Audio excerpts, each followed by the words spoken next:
Dibuktikan Justin Hubner langsung. Klub Jepang lagi-lagi pelit menit bermain untuk pemain Indonesia.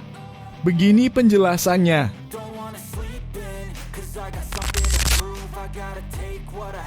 Update terkini kontrak Calvin Verdonk bersama NEC Nijmegen. Diskusi masih santai, tunggu saja.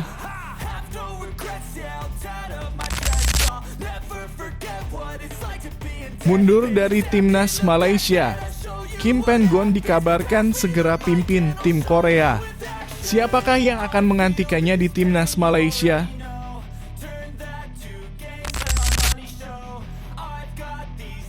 Alhamdulillah kabar baik nih. Maarten Paes bisa bela timnas Indonesia di putaran 3 kualifikasi Piala Dunia.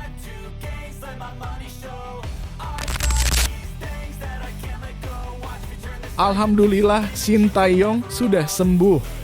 Reaksi supporter timnas Garuda usai pelatih timnas Indonesia Shin Tae-yong pamer foto hasil operasi.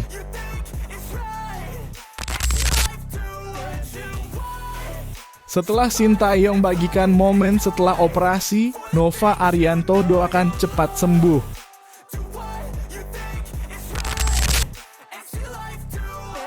Usulan Erick Thohir untuk menjaga marwah tetapi tidak bebani klub. Pemain timnas Indonesia wajib main di Piala Presiden 2024.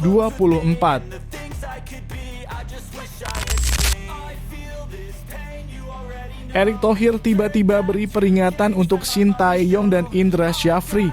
Apa yang terjadi dengan timnas Indonesia?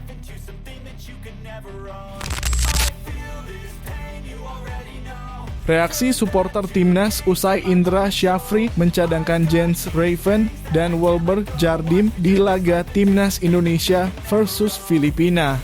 Dasar pelatih penjas. Begini penjelasannya.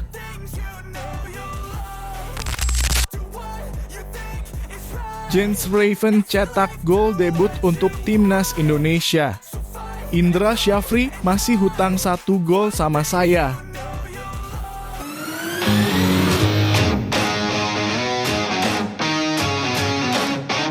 Sebelum kita lanjut ke berita terlengkapnya, alangkah mulianya bagi kalian untuk tekan tombol like dan yang belum subscribe tolong subscribe channel ini. Justin Hubner menyudahi masa peminjamannya di Cerezo Osaka. Masa peminjaman itu hanya berlangsung selama 4 bulan. Padahal kesepakatan awalnya adalah Cerezo Osaka meminjam Justin Hubner dari Wolverhampton Wanderers hingga akhir Desember 2024. Bek berusia 20 tahun itu pun kini kembali ke Wolves. Justin Hubner sedikit menyesalkan masa peminjamannya di Cerezo Osaka, terutama minimnya menit bermain yang didapatkan pemain belakang keturunan Belanda itu.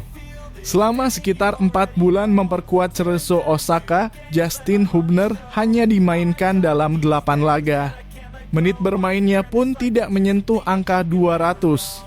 Namun, Justin Hubner bukan satu-satunya yang merasakan pengalaman demikian. Beberapa pemain Indonesia lain juga mengalami pengalaman yang mirip saat bermain di J-League. Sebelum Justin Hubner, ada sosok Pratama Arhan. Bek kiri itu membela Tokyo Verdy sekitar 2 tahun dari 2022 hingga 2024. Namun kesempatan bermain Pratama Arhan di Tokyo Verdy sangat minim. Pemain yang masih menjadi andalan timnas Indonesia hanya 4 kali turun di ajang resmi bersama Verdy.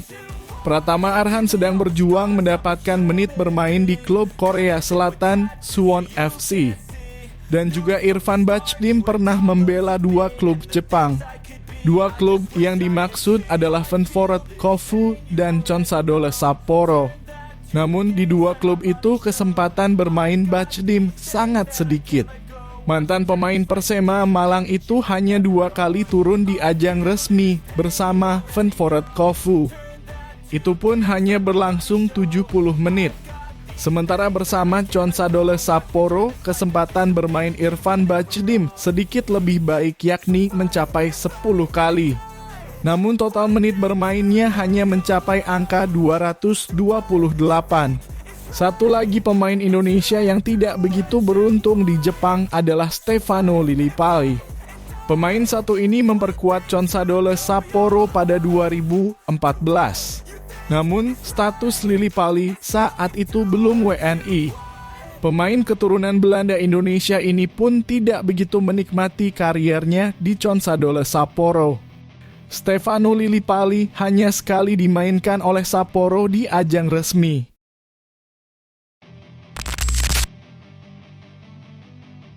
Inilah update pembahasan kontrak baru Calvin Verdonk bersama NEC Nijmegen. Bek timnas Indonesia tersebut masih memiliki kontrak selama semusim bersama NEC Nijmegen. Calvin Verdonk hanya memiliki kontrak sampai Juni 2025 atau satu musim ke depan. Pada 21 Mei 2024 lalu mengabarkan bahwa Verdonk sempat menolak tawaran kontrak baru dari NEC Nijmegen. Verdonk berhasil menunjukkan penampilan impresif pada musim sebelumnya. Pemain 27 tahun tersebut sudah tampil 39 kali di semua kompetisi. Calvin Verdonk sukses mencatatkan 2 gol dan 3 assist. Calvin Verdonk menjawab pertanyaan dari media Belanda soal masa depannya bersama NEC Nijmegen. Saat ditanya soal kontrak baru bersama NEC Nijmegen, Calvin Verdonk belum menemui kesepakatan baru. Saat ditanya soal keinginan berkarier ke luar negeri, Verdonk mengaku belum ada tawaran. Dirinya belum mau memikirkan hal tersebut. Dirinya sudah tak sabar ingin menghadapi kompetisi Liga Belanda Eredivisie. Ya, soal ke klub luar negeri. Ya, saat ini tidak ada tawaran, ujar Verdonk. Dan tidak ada yang perlu dipikirkan dan saya hanya sibuk dengan NEC Nijmegen. Dan semoga saja Liga akan segera dimulai agar kami bisa menggebrak seperti musim lalu, tutupnya.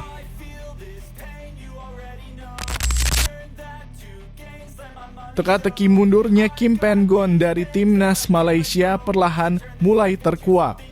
Mundurnya Kim tentu jadi perhatian karena beberapa ajang internasional sudah menunggu tim Harimau Malaya. Sang pelatih dikabarkan akan segera ditunjuk untuk memimpin tim Korea Ulsan HDFC. Ulsan sendiri baru saja kehilangan Hong Myung-bo yang ditarik menjadi pelatih timnas Korea Selatan. Kekosongan posisi ini membuat Ulsan bergerak cepat mencari pengganti dan Kim yang santer dikabarkan segera merapat. Menjelaskan bahwa Kim Pen-gon selangkah lagi memimpin Ulsan. Mereka menilai bahwa Kim jadi kandidat kuat untuk mengisi posisi pelatih kepala. Setelah sukses bersama tim nasional sepak bola Malaysia, Kim Pen-gon akan kembali ke K-League. Tujuannya sudah pasti adalah Ulsan HD, klub yang ditinggalkan oleh pelatih Hong Myung-bo. Kim akan mundur dari kursi kepelatihan timnas Malaysia. Kemudian dia akan bergabung dengan Ulsan secepatnya. Pada sesi jumpa pers kepada media, Kim Pen-gon meminta maaf karena keputusan ini cukup mengejutkan. Dia mengakui bahwa sudah memikirkan hal ini dan mundur karena keputusan pribadi. Selama memimpin Malaysia, dia mencatatkan 20 kemenangan, 5 hasil seri, dan 10 kekalahan dari 35 pertandingan. Hari ini saya memiliki pesan sedih dan menyesal untuk dibagikan kepada semua orang. Hari ini saya telah memutuskan untuk mengundurkan diri sebagai pelatih kepala tim sepak bola nasional Malaysia karena komitmen pribadi saya. Saya meminta maaf atas kekecewaan yang mungkin telah terjadi kepada semua orang.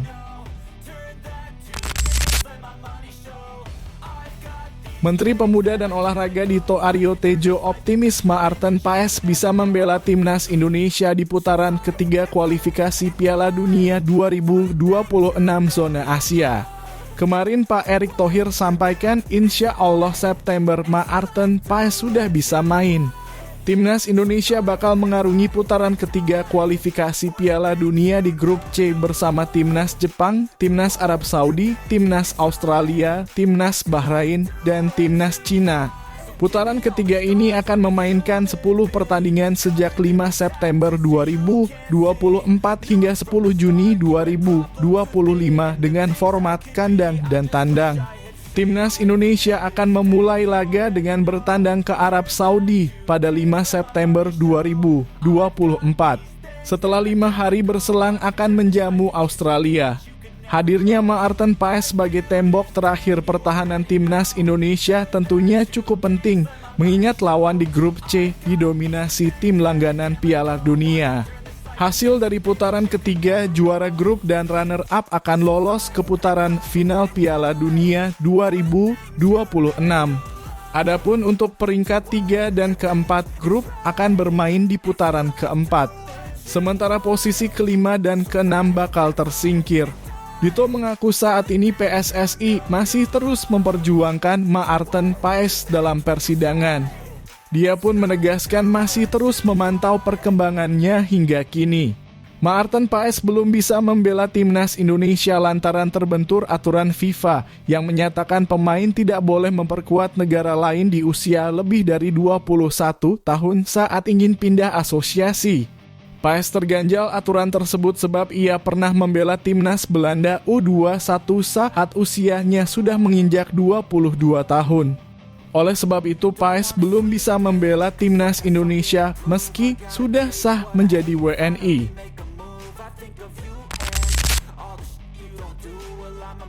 Pelatih Timnas Indonesia Shin Tae-yong mengunggah beberapa foto setelah menjalani operasi dan memperlihatkan hasilnya.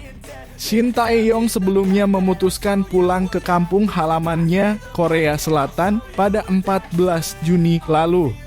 Dia pulang kampung setelah membawa Timnas Indonesia lolos ke putaran ketiga kualifikasi Piala Dunia 2026 zona Asia. Setelah pulang ke negara asalnya, Shin menghilang begitu saja. Dia tak memperlihatkan aktivitasnya selama di Korea Selatan berbeda dari sebelumnya. Saat berada di negeri ginseng, pelatih berusia 53 tahun tersebut biasanya membagikan aktivitas atau kegiatannya di media sosial. Akan tetapi, hal itu tak ditunjukkan selama dia berada di Korea Selatan hingga banyak pihak yang bertanya-tanya.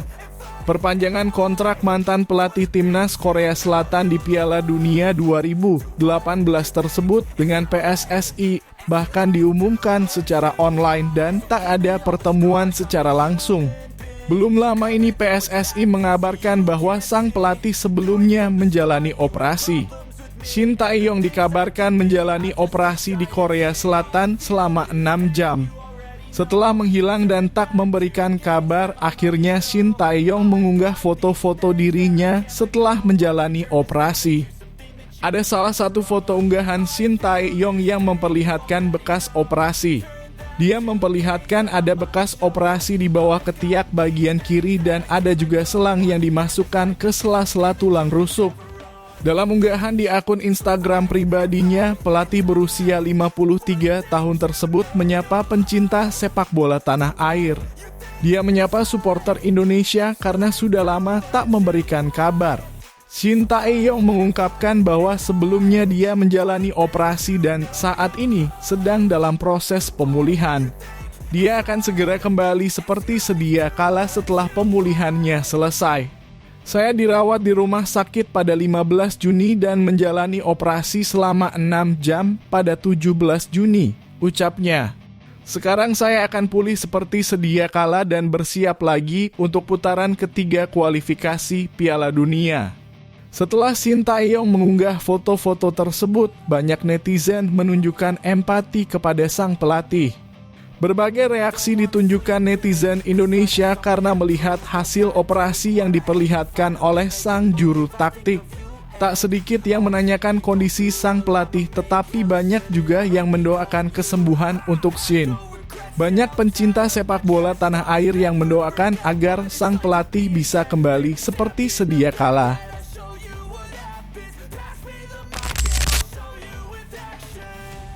Nova Arianto tak ketinggalan mengirimkan doa untuk pelatih Timnas Indonesia Shin Tae-yong yang baru saja menjalani operasi. Dia berharap arsitek berusia 53 tahun itu segera pulih dan menangani skuad Garuda lagi. Pernyataan Nova Arianto ini diungkapkan lewat postingan di akun Instagram pribadinya pada Selasa pagi, atau beberapa jam setelah unggahan Shin Tae-yong yang mengabarkan kondisi terkini pasca operasi di Korea Selatan. Shin Tae-yong masih berada di negara asalnya. Di sana dia menjalani operasi pada 17 Juni 2024. Semoga cepat pulih Coach Shin Tae-yong. Kami di sini selalu berdoa yang terbaik buat kesehatan Coach di sana, ujar Nova Arianto. Kembali lebih kuat Coach untuk membangun sepak bola Indonesia dan saya sangat beruntung bisa melihat bagaimana Coach Shin membangun sepak bola Indonesia hingga berada di titik ini. Shin Tae-yong tidak lama lagi kembali ke tanah air.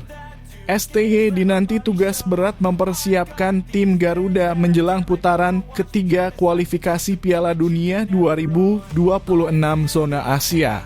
Timnas Indonesia tergabung di grup C babak ketiga kualifikasi Piala Dunia 2026 zona Asia.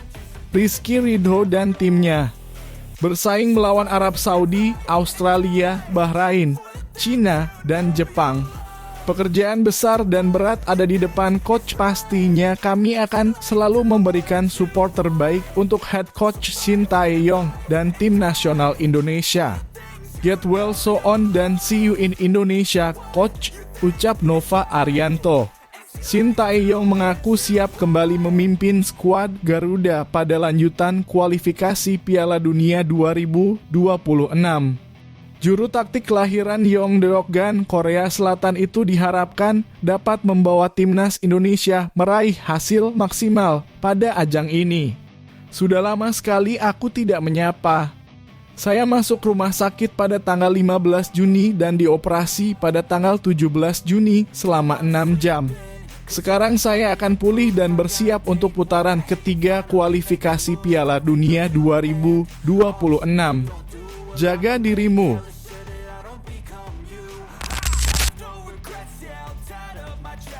Terdapat satu usulan Ketum PSSI Erick Thohir untuk peserta Piala Presiden 2024 agar wajib memainkan pemain berlabel Timnas Indonesia. Ketum PSSI Erick Thohir dalam pidatonya mengindikasikan permintaan setiap peserta Piala Presiden 2024 memainkan pemain berlabel Timnas Indonesia. Ada pertandingan-pertandingan yang bisa juga membuat klub-klub ini lebih siap lagi untuk Liga 1. Ditambah lagi kewajiban memainkan seluruh pemain tim nasional yang ada di klub masing-masing. Kita akan menggulirkan tentu yang namanya Piala Presiden yang memang sebelumnya sudah berjalan dengan baik. Piala Presiden 2024 dijadwalkan bakal berlangsung pada 19 Juli 2024 dan diikuti oleh 8 tim. 8 klub ini telah dibagi menjadi 2 grup A dan B untuk memperebutkan hadiah total 5 miliar. Grup A dihuni oleh Persib Bandung, Borneo FC, Persis Solo, PSM Makassar, dan laga penyisihan grup ini bakal berlangsung di Stadion Sijalak Harupat, Bandung. Sedangkan untuk grup B dihuni Madura United, Bali United, Persija Jakarta, dan Arema FC yang akan berlangsung di Stadion Kapten Iwayan Dipta Gianyar. Ketua Panpel Piala Presiden 2024, Rizha Adi Wijaya mengakui usulan kewajiban memainkan timnas Indonesia tersebut berasal dari PSSI. Tadi memang masukan dari Pak Erick sangat luar biasa, karena memang ini demi kemajuan sepak bola Indonesia. Jadi pramusim itu membolehkan klub untuk bereksperimen terhadap pemain-pemainnya. Tapi ada kewajibannya selama pemain itu berstatus pemain tim nasional itu wajib dimainkan. Pada dasarnya usulan ini dilakukan untuk menjaga marwah Piala Presiden. Piala Presiden 2024 tetaplah turnamen pramusim di mana para pesertanya bebas menjajal seluruh pemainnya. Harus diingat pramusim itu klub-klub saat ini sedang dalam proses trial pemain-pemainnya. Tapi tentunya kita juga menjaga gengsi turnamen ini sendiri, makanya kita buat aturan lebih fleksibel kepada klub tapi marwah Piala Presiden ini kita jaga.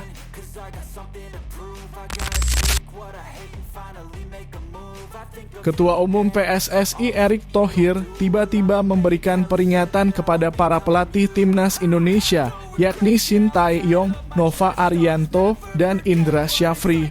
Shin Tae-yong merupakan pelatih Timnas Indonesia senior yang berhasil menghadirkan beberapa pencapaian istimewa selama menangani skuad Garuda.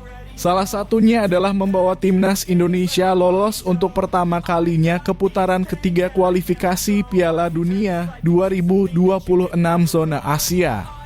STY juga sukses membawa skuad Garuda lolos ke 16 besar Piala Asia 2023 dan mencapai semifinal Piala Asia U23 2024. Keberhasilan tersebut membuat PSSI mengganjar pelatih asal Korea Selatan tersebut perpanjangan kontrak hingga 2027 mendatang. Sementara itu, Indra Syafri diberikan tanggung jawab untuk menangani Timnas Indonesia U19 setelah sempat menjadi Direktur Teknik PSSI. Timnas Indonesia U19 tergabung di grup A Piala AFF U19 2024 bersama Filipina, Kamboja, dan Timor Leste. Kemudian Nova Arianto saat ini memegang Timnas Indonesia U16 yang baru saja menempati peringkat ketiga Piala AFF U16 2024. Sebelum Piala AFF U19 2024 digelar, Indra Syafri dan para pelatih tim nasional lain mendapat pesan dari Erick Thohir. Pelatih Timnas Indonesia diminta membangun tim sebaik mungkin untuk mencapai prestasi.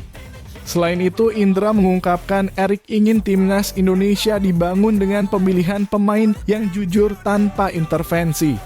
Dan kedua pesan Pak Ketum 1. Untuk semua pelatih tim nasional, bangun tim dengan baik, pilih pemain dengan jujur, tidak ada intervensi oleh siapapun, dan selalu melakukan perbaikan dan kerjasama di antara pelatih tim nasional Indonesia.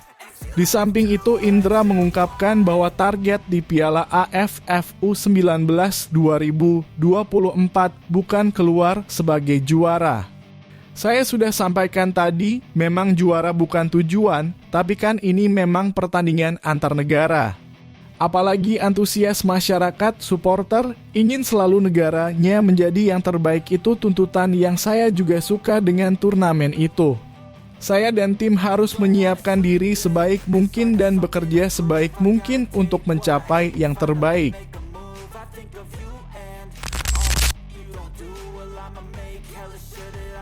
Supporter mempertanyakan keputusan pelatih Timnas Indonesia U19, Indra Syafri, yang mencadangkan Jens Raven dan Wilber Jardim pada pertandingan pembuka grup A Piala AFF U19 2024 melawan Filipina.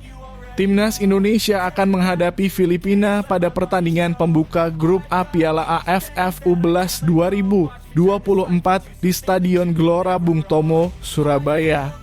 Indra Syafri memasang formasi 5-4-1 dengan trio di lini belakang, yakni Kadek Arel Priyatna, Muhammad Alfarezi Buffon, Muhammad Iqbal Gwijangge.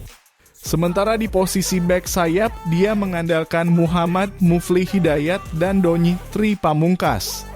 Dengan begitu, Wilber Jardim masih duduk di bangku cadangan. 4 pemain tengah Garuda Nusantara yang bakal bermain pada malam ini adalah Arlian Syah, Abdul Manan, Tony Firmansyah, Vigo Denis, M. Rizky Afrisal.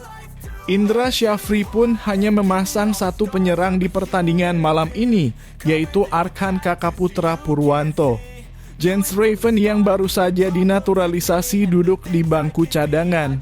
Keputusan Indra Syafri membangku cadangkan Jens Raven dan Wilber Jardim membuat netizen bertanya-tanya. Mereka bingung dengan keputusan pelatih asal Sumatera Barat tersebut.